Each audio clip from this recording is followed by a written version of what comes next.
Everybody, this week on the Music Biz Weekly podcast, we go deeper into a recent article on Hypebot that's all about auditing yourself, not auditing your finances, auditing how you're represented on the internet, in Google search, in AI results, on social media. You need to have some form of a strategy to audit and see what's being said and how you look out there. And Blasco's got some great tips at the end of this podcast that you can follow to help you with this.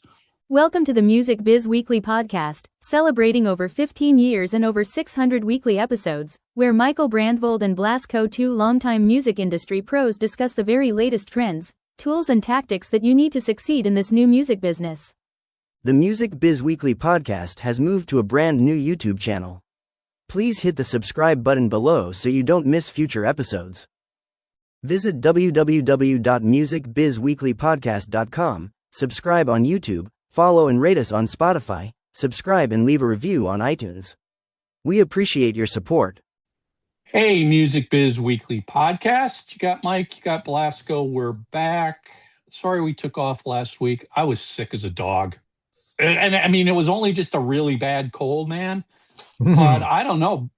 Colds seem to be getting worse as years go on. I don't know if it's because I'm getting older or colds in general just get worse. I mean, it's still lingering.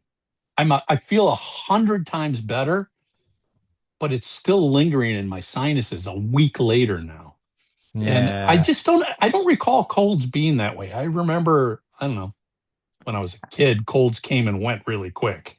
It was just your young tolerance of you didn't care. Fuck this thing. Yeah. Exactly. Now you're like, oh God, this is miserable. Yeah.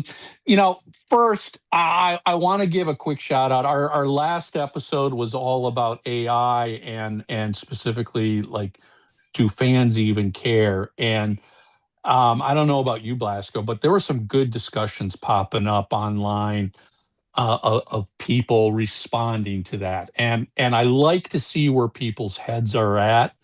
I don't always agree with it, but you don't have to agree with everything. You just got to be civil about your disagreements.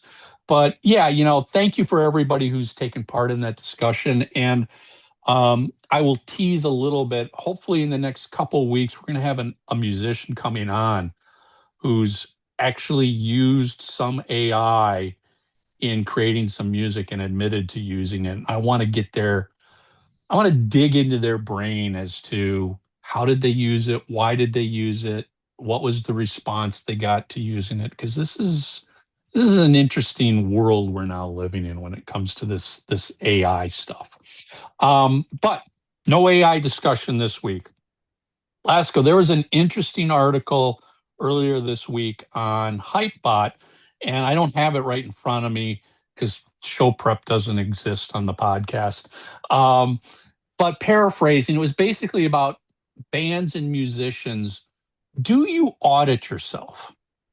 And we're not talking about auditing your accounting, although that's a whole separate discussion that, yes, you should be doing that. This is sort of an audit on the internet for yourself.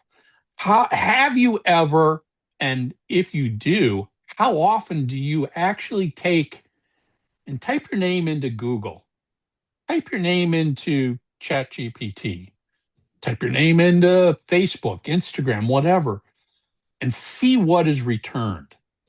It's not so much looking at what you're posting and are you posting the right stuff and good stuff and bad stuff.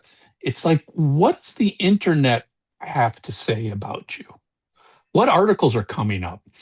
And I think that's an actually really important thing that I'll get your take on this. I don't think a lot of bands spend a lot of time worrying about auditing themselves on the internet.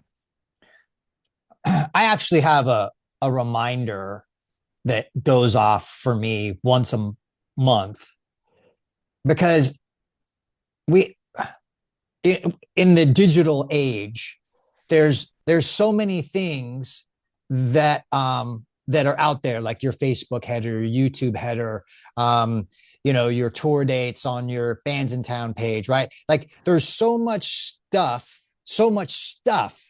Yeah. that you have to do as an artist, so that whenever people go looking for, where do I buy your music, where do I stream your music, where do I buy your tickets, where do I buy your t-shirts, right? All that, there's a myriad of different places and destinations that you're constantly trying to drive traffic to and whatever. And the majority of your day is really kind of spent driving the traffic.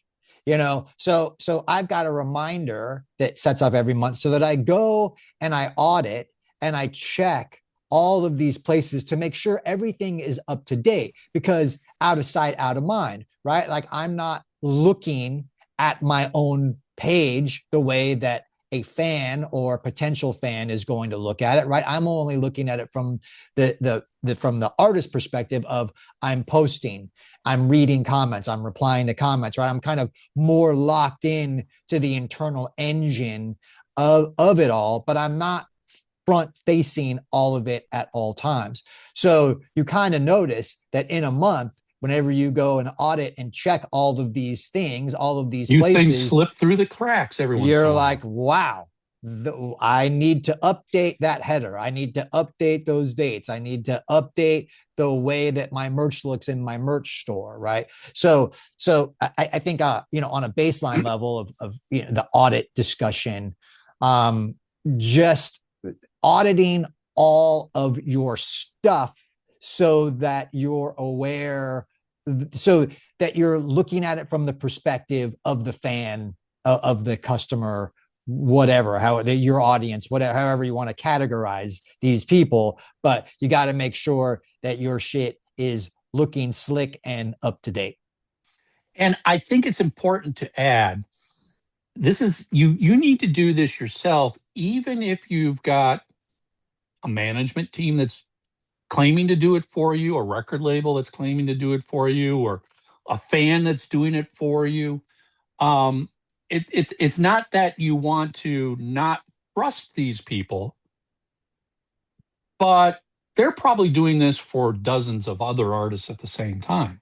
And I like to always tell an artist, at the end of the day, it's your name. It's not their name. It's not the record label. It's not your management company. It's not the fan that's doing this. It's not the marketing company that you hired. It's your name that's up there that is being represented, maybe poorly, because, oh, you forgot to change out the Facebook header that's still promoting your last tour, and you just announced a brand new tour. Or, albums haven't been updated, because so many of these services can now interlink. You got a Spotify store, you can display merchandise in Bands in Town, and on our Shopify store, you can display merchandise on Bands in Town and Spotify. Is your Spotify profile displaying tour t-shirts from a year ago when you're out on the road for a new tour? Because you forgot to go into Shopify to pull out the old merchandise from being displayed and tell it to display the new. It's little things like that. And it's becoming a bigger and bigger challenge, even for people like you and I.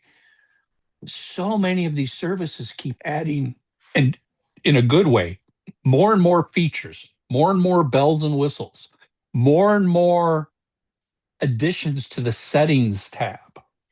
And all you got to do here, all you got to do in Bands in Town is put your Spotify profile ID into the links page, and your tour dates are displayed on Spotify.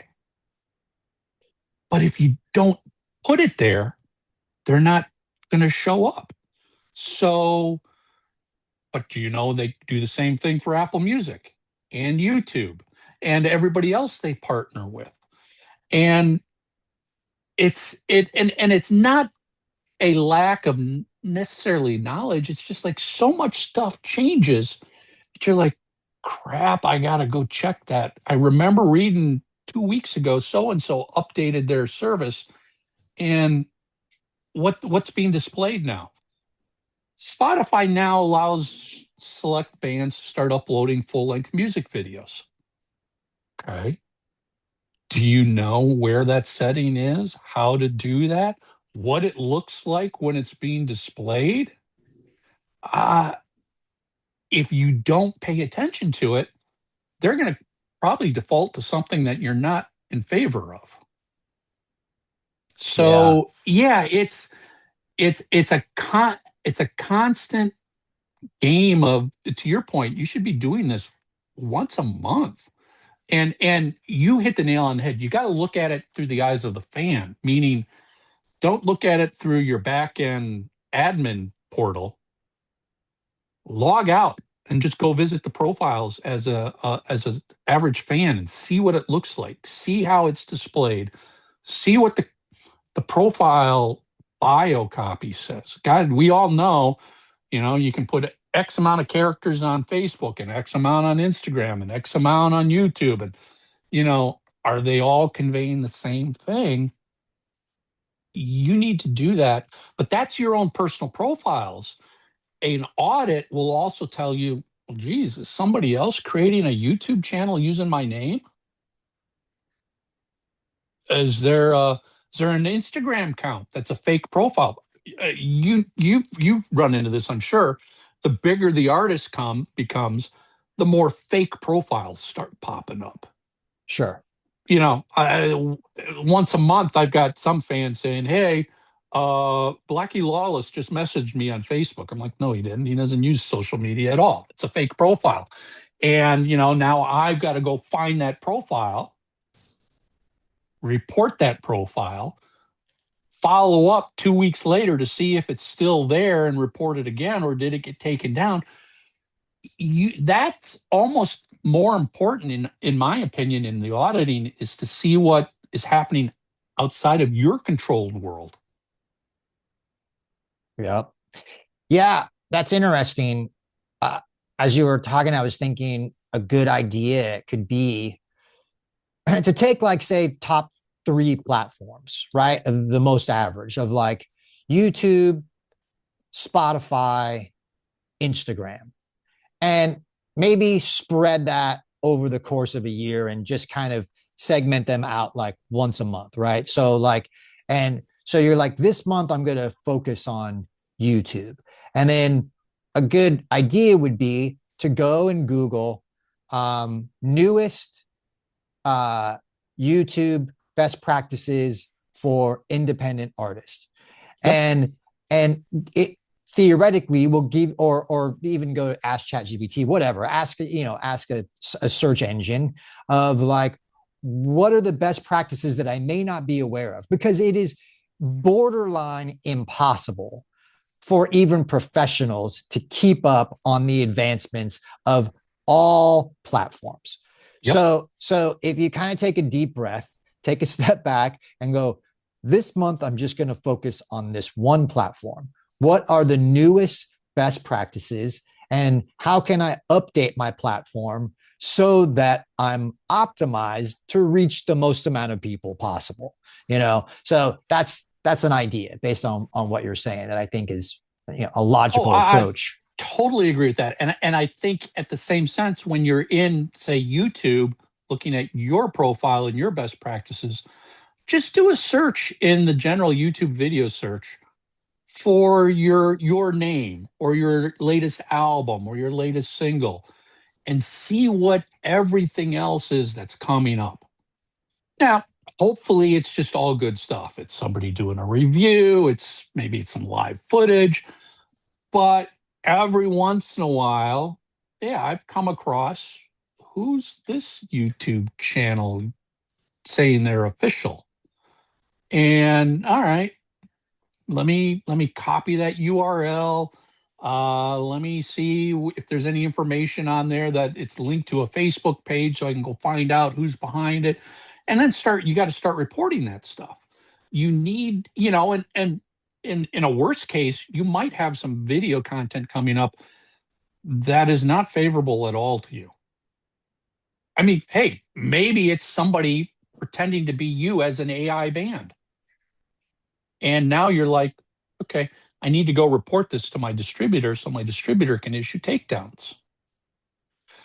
You need to continue to do those audits all the time, because it's so hard to stay in front of this. And I guess I'm not saying this as in you don't know anything, so this is why it's happening. You hit the nail on the head. Even people like us, it's a challenge. I mean, I'm constantly going into, especially YouTube, because they've been frequently making a lot of updates to their back end, going in and looking at all the settings.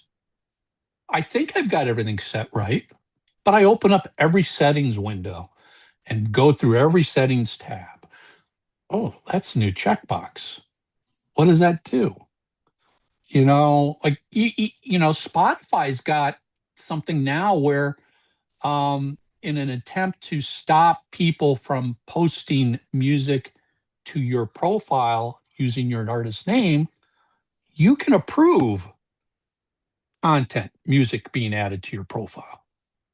Did you know that? Go in and check your Spotify artists and see if that feature's there yet.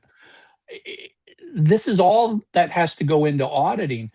And we haven't really even hit the nail on the head for this new area. You got to start asking AI. Now, sure, you just go hit Google search and type in your name and see what comes up. Ask AI what they know about you. Ask AI about your discography. Ask AI about your latest album. Pretending you're the fan, not as you who knows all of this. Play stupid. Hey, can you tell me what was the last album that Blasco played on? And see what comes back. Now, I'm not saying it's easy to correct misinformation, but the first step is knowing what misinformation's out there. That's right. I mean, that's exactly right. And one of the things that we've been doing, utilizing AI within search, is for artists that we're looking at or artists that we work with, we ask AI to do a scrape, to do a search of general fan sentiment within Reddit threads and within Discord discourse. And because that'll give you a real kind of temperature of, sort of that side of the internet. People that are just, kind of chatting a lot, if you will. And what is that sentiment? And, sometimes you'll get stuff like, oh, they thought the last album, the band kind of phoned it in, or it was too formulaic, or there was something about it, or, there's something that's happening. There's a trend that's happening on TikTok that you weren't aware of, right? But this is all present day stuff. The other thing that I'll say about that in particular is that, look, as an independent artist that's potentially watching this or listening to this, you're like, we're not popular enough to where anyone's fucking talking about us on Reddit. I wish they were trashing me. Yeah, I get it. So the other way that you can use this is, Mike, what's the one thing that you kind of hear a lot the most over the course of your career? How come, from an artist perspective, this conversation has happened to you so many times. How come this artist has this thing that I think that I should have, but yet I don't have it? I'm just as good, just as popular, whatever. Right. My song is better. My album is better. My video is better. How come theirs is doing better than mine? Ask AI about that other artist and see what's going on in their world. That's exactly right. So in terms of auditing, it's not just auditing yourself. You can audit comps, what I call comps. So who is an artist that you think is maybe within reach, but for some reason they're getting better results than you are? Don't audit Metallica or something that's your U2, It's not real. It's not realistic. Correct. So find things that are a level or two up that you think oh, I could see how I could share an audience with this particular artist and then audit them. What do their so what does all their front facing stuff look like? Are they doing anything different? And then audit the Reddit and Discords of the world. What is the fan sentiment? What are people talking about? What are they specifically doing differently than I'm doing? And how can I replicate what they did? What was the copy of that post that they just made that went viral, right? Like, what was it about that song that they just put out that everyone's talking about? So I think that's the other way to look at it, is if you're aspirationally kind of looking to hit a higher threshold than where you're at, then maybe you use an audit to audit those artists and those people that you're kind of wanting to kind of hit, yeah. I use mean, that. in the real business world, major companies are constantly auditing competitors. Sure. I want to know what ads they're running. I want to know what copy they're running. I want to know.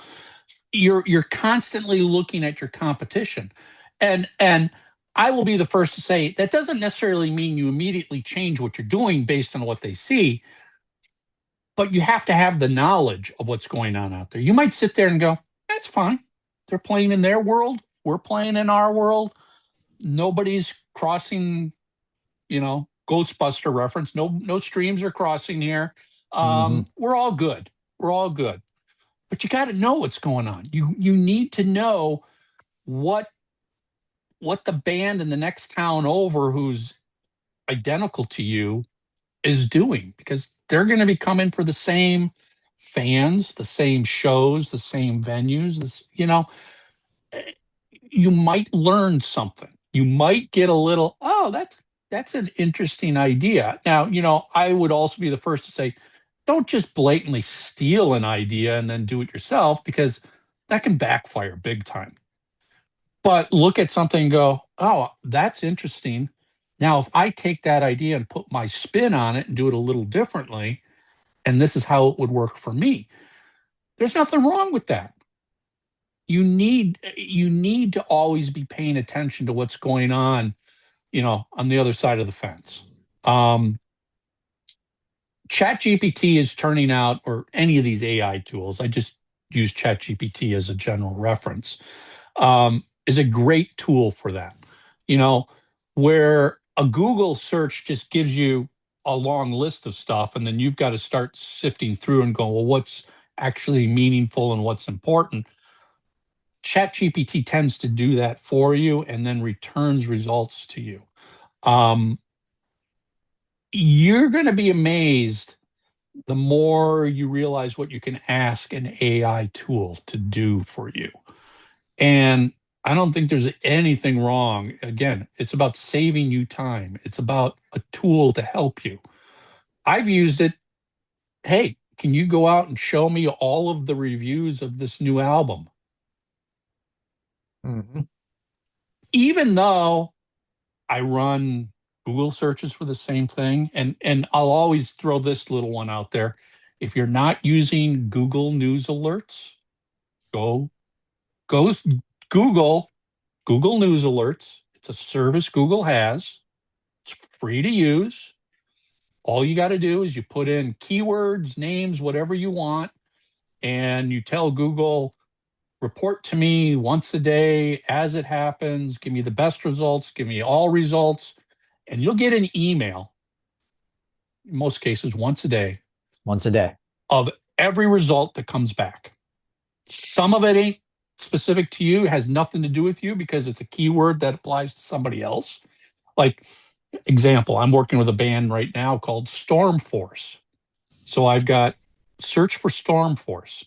Well, I happen to get a lot of weather reports back as well. Sure. But yes. That's fine. I'll weed through it, or maybe I'll put a band member's name in there if it's a unique enough name. That's a great way to stay on top of stuff. Does it catch everything? Not at all.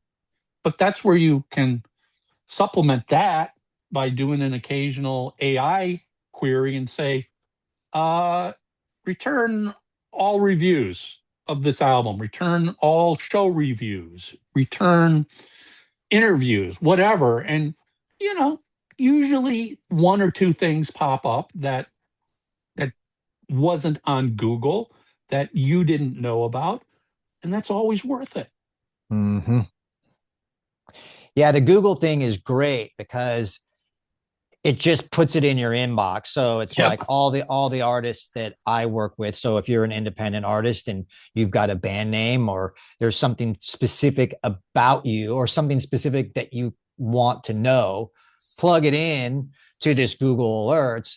And yeah, every morning, like everything itemizes and plugs in from a separate email about each band. And it says like show review, album review, this discussion is happening or whatever. And it's like, it just makes it so much easier because it's being fed to you and you know where it is, and then you can share it from there and it's giving you results. It finds results on YouTube and in social media profiles and websites and blogs.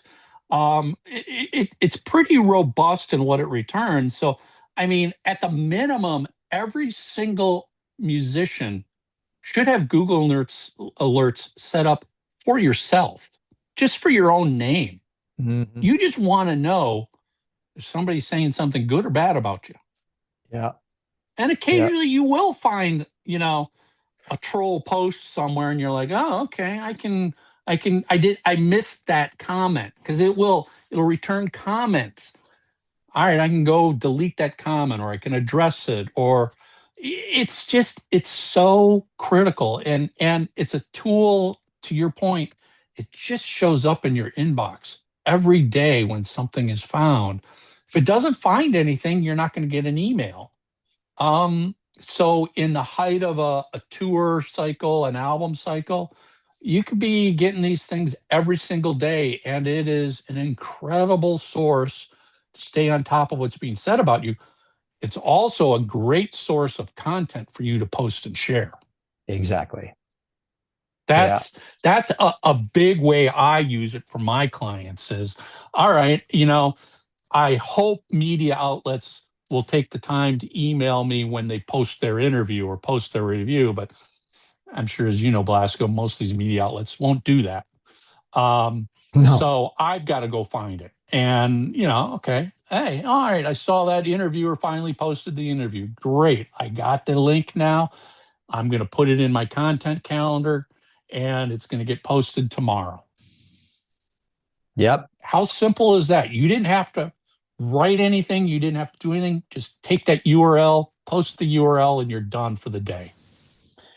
Yeah, plenty of opportunity there. I mean, look, if it's a smaller web publication and you're a smaller independent artist, then and they're writing something on you and you found it through the Google alert, maybe there's a way to where the reposting it, or where you can do a collab with them. You can reach out to the publication. You can build a relationship with them. Yep. Maybe they can do something else or whatever, right? Like with the independent growth thing, man, visibility is everything, but like, look, I'll just say like this sort of in summary of like the topic of like auditing your stuff is, just to reiterate the obviousness, is look at everything that's front facing very critically and compare it to other artists in your genre, or that are within reach, and be like,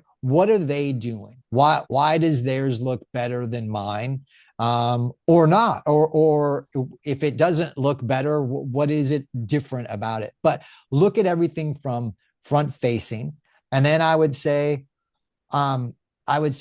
be kind of very critical on learning the new updates and best practices for all these platforms. Take some time, set an alert. This isn't a daily thing. You'll overwhelm yourself, you'll burn out or whatever. Take some time once a month, set an alert, separate the platforms, but really focus on how you present I think is the most important part, because at the end of the day, if you're trying to make a career and you're trying to build something for yourself, you want to make sure that in the event that someone ends up on one of your landing pages, that all your shit looks clean and is up to date, and they can buy your you're shirt, giving them they the can right buy your info. ticket, they can go see you play, right? You want to make sure that that is super clean.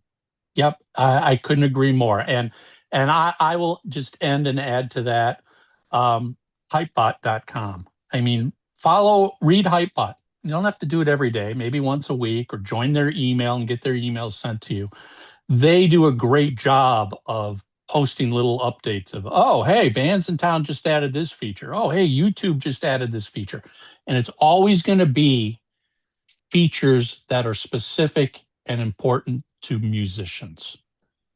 I highly recommend subscribing to Hypebot, because they not only send you an email, I think on the daily, but on Friday, they send you a recap of the week, of all the different sections in there. And it's really, there are significant sections that are really geared towards the independent musician.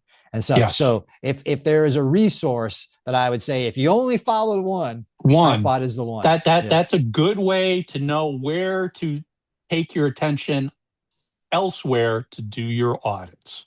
It's really important. It's a challenge for you, Blasco. It's a challenge for me, and we do this full time every day of the week.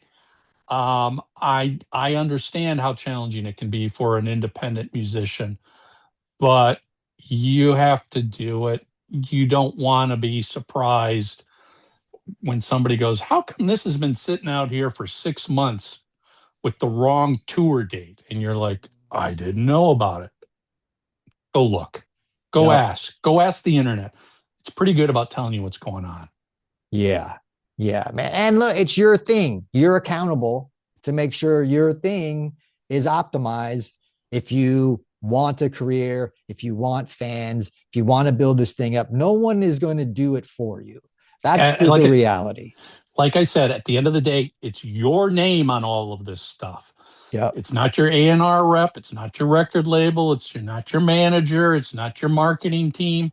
It's your name that's going to be represented by whatever information is out there.